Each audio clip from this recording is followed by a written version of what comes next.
All right, so this is the Monday, January 31st meeting of the Board of Selectmen. We had an executive session at 5:45. I apologize for those that have been waiting. It did run a little bit long. So the first item on our agenda is regarding Borrego, 61 Upland Road, Crescent Moon Cranberry LLC, and this is a consideration of amendment to the agreement for judgment and settlement, pilot and waiver of town's option to purchase, and notice of non-exercise regarding the parcel ID 132-29B. So at this point, the pilot is under review, so there's really nothing to discuss with that. The town does wish to decline we're not going to be exercising our option under 61A. So I'll make a motion that the town decline our option under 61A for this parcel ID 13-2-29D. And this is it's approximately 16 acres of the entire 200-acre parcel that we are declining our option to purchase under 61A. I'll second that. Okay, second. A roll call vote. Mr. Trainer. Do you want to allow any comments first? Sure, we can have some discussion. So we've got a motion and a second. Any discussion, John or Mark? I'm fine, but we have some participants that came on. Okay. Mark, did you have anything you wanted to add? No, not at this time. Okay. Wendy or Ethan, did you have anything you wanted to add? Nothing to add. Just like you said, the document is under review. Great, thank you. All right, seeing no hands, hearing no voices. Okay. It looks like Rebecca Lipton has her hand up, I believe. Yes, I do. All right, hello, Rebecca, go ahead. Yeah, no, I just am really not up to speed on what, I know about this parcel. I do not know what actually is taking place there right now. Is Borrego going in there? And what is happening over there? Is it a dual use solar project? Mark, do you want to answer that, or are they going to be doing earth removal, or have they been doing earth removal? Well, I can answer that. It's my understanding there's no earth removal associated with this project. There will be a small amount of tree removal, basically smaller scrub trees, and that the location of the solar panels is in the existing gravel pit, which may need to be cleaned up, but it's my understanding there is no earth removal associated with this project. So do they have a farm plan? Because if it's a dual use project, those solar panels have to be on top of the bog to be used as a dual use project. Then I don't believe it's a dual use project because they're not going to be placed over the bogs. And Borrego will be operating these? Do you know how many panels and how big the solar array is? No, I don't, Rebecca, off the top of my head, but I believe that there is a plan, an approved plan with the planning board, and that site plan review, that is your best place to go to get that information. I would also say all we're voting on tonight is the declining the right to purchase. Mm-hmm. Everything else is still being discussed, and whether or not we go forward with Borrego is still being discussed. Yeah, well,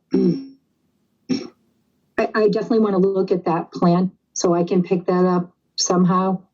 Or is it on your website? You can contact the planning board. Yep. I can, if it's easier, the email is just planning@plymptontown.org, but let me type it into the chat feature right now. That's okay, Liz. I can find it. Okay, well, I'll put it here though, just in case if anyone else wants it. But they should be able to provide that. Mhm. And along with any sort of written decision that they've issued. Okay.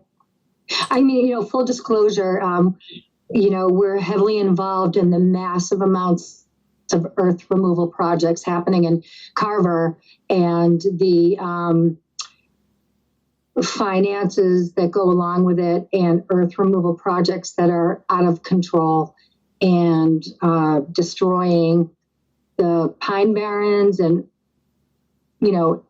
could possibly affect our water supply. So I just want to know what's happening in Plympton and keep abreast of the situation here. No, that's great, Rebecca. I'm glad that that you're looking into it.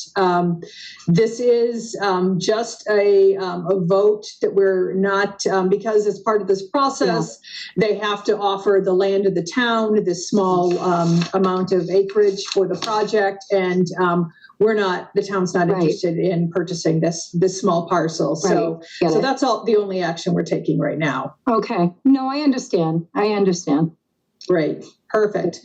Okay, so we've got a motion and a second. Roll call vote. Mr. Trainer, Yes. Mr. Russo, Yes.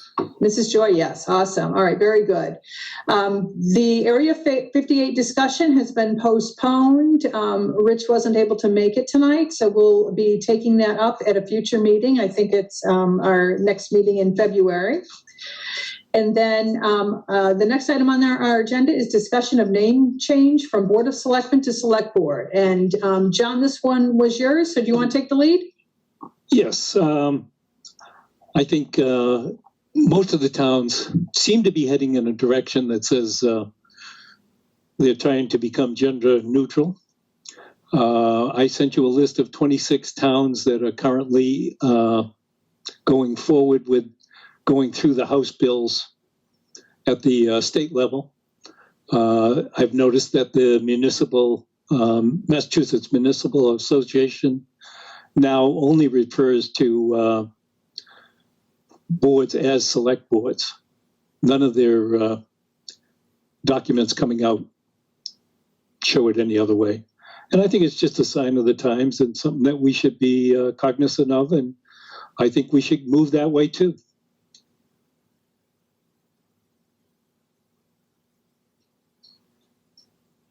Thanks, John. All right, Mark, did you have anything you wanted to say about this? Well, two concerns, I guess. One, I feel like we have a lot of other things going on now of consequence, and this, not that this isn't of consequence, but our plate's pretty full.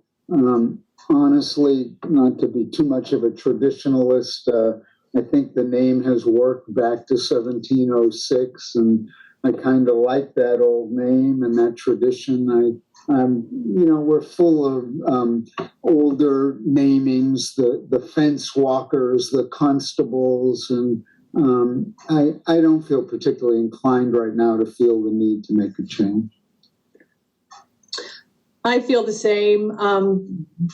Selectmen has always been gender neutral to me, and we do have a lot on our plate, and this might be something we look at down the road, but I agree with you. I really like the history of being the Board of Selectmen, and I appreciate that a lot of other communities want to change and maybe be more progressive, but I kind of like this old terminology for the board. So I would be inclined to not want to push this forward at this time. John? I think you're on. John? Mm-hmm. I just want to applaud you. I've been calling it the Select Board for a long time. Just as a citizen, tax-paying citizen here in this town for 31 years, I really applaud you for bringing this forth. I agree with you. I feel like I guess once Plymouth, Plymouth's done it, Cobb has done it, Middleborough's done it now. I understand that it's been signed, sealed. I guess we'll wait till Kingston and Halifax get it done, and then maybe we'll follow suit. Okay.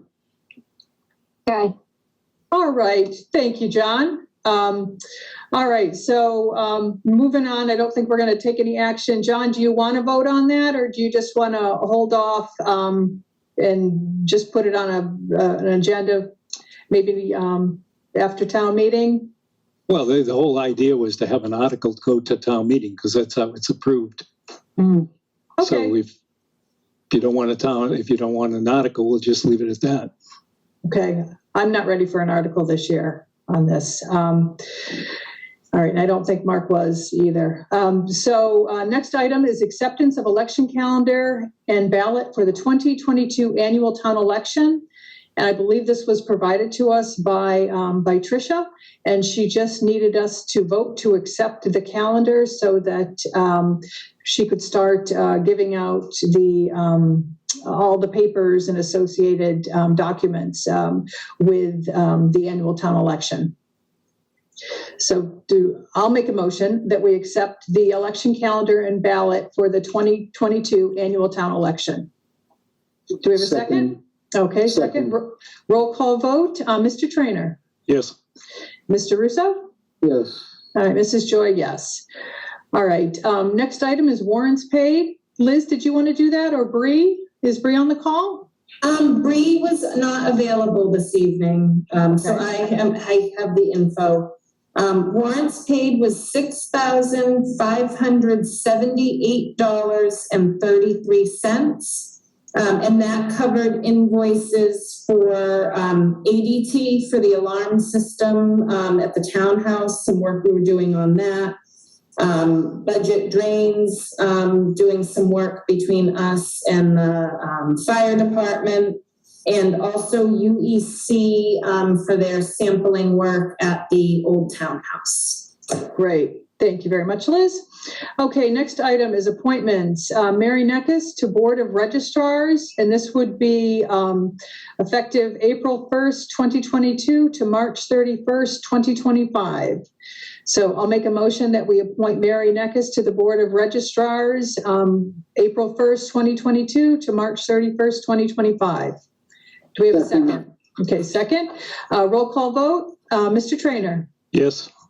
Mr. Russo? Yes. Mrs. Joy, yes. Okay. All right, Liz, how about the town administrator's update, including COVID-19?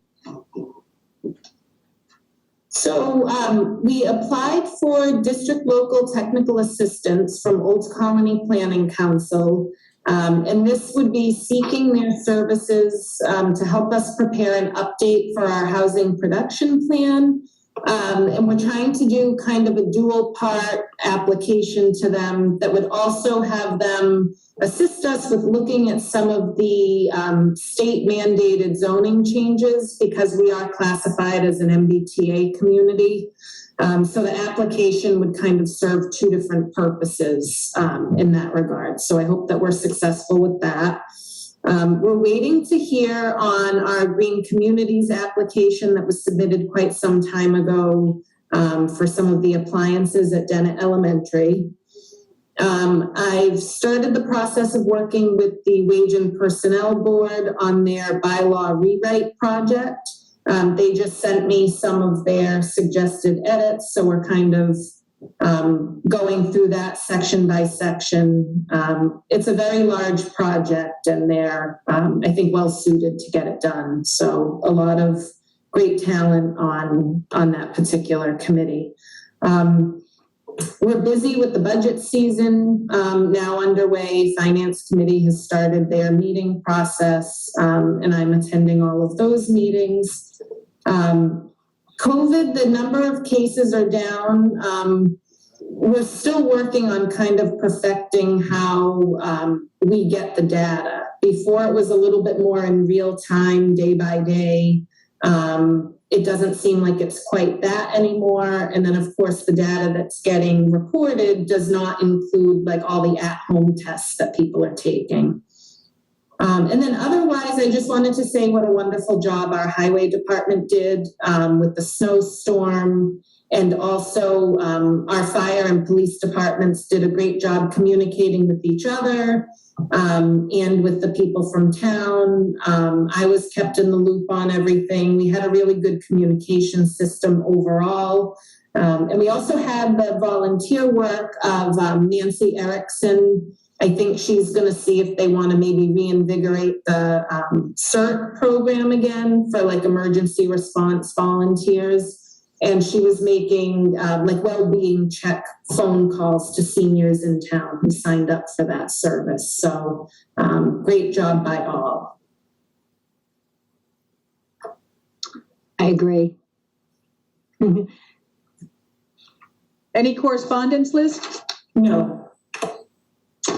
All right, so now on to minutes. We've got two sets of minutes, the first from January 10th and then the second from January 25th. John or Mark, did you have anything you wanted to change on either one of those sets of minutes?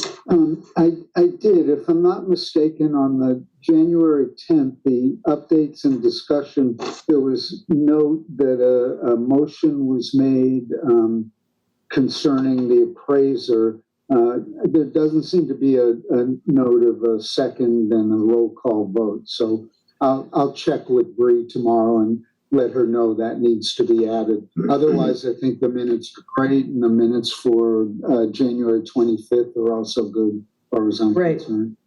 All right, Well, John, you're saying that there was no vote that we do an appraisal? No, we did have a vote. Yeah. It isn't, that is not noted in. the Okay, draft minutes. okay. Thank you. John, did you have anything on those two No, I'm sets of fine minutes? with, no. Okay. All right, so I'll make a motion that we accept the minutes from January 10th, 2022 with the amendments that Mark is going to discuss with Bree about a vote and a second being left off, our discussion of hiring an appraiser, and then the minutes from January 25th, 2022 as written. So do we have a second? Second, All right, roll call vote. Mr. Trainer, Yes. Mr. Russo? yes. Mrs. Joy, yes. Okay, so minutes are accepted. Okay, so our next meeting will be on February 28th, followed by March 14th, and then March 28th. In the event we have a need for a meeting, we can certainly post one, but that's the schedule plan so far. We are going to be going into another brief executive session and then we'll adjourn after that. Once this open session part of this meeting is wrapped up. So what we have last are the Selectmen's raves.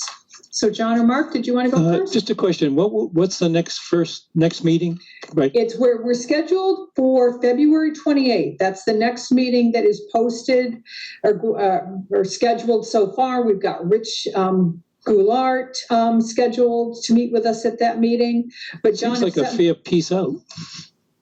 if I It was don't think because we had to reschedule. We rescheduled everything from last week except for the executive session.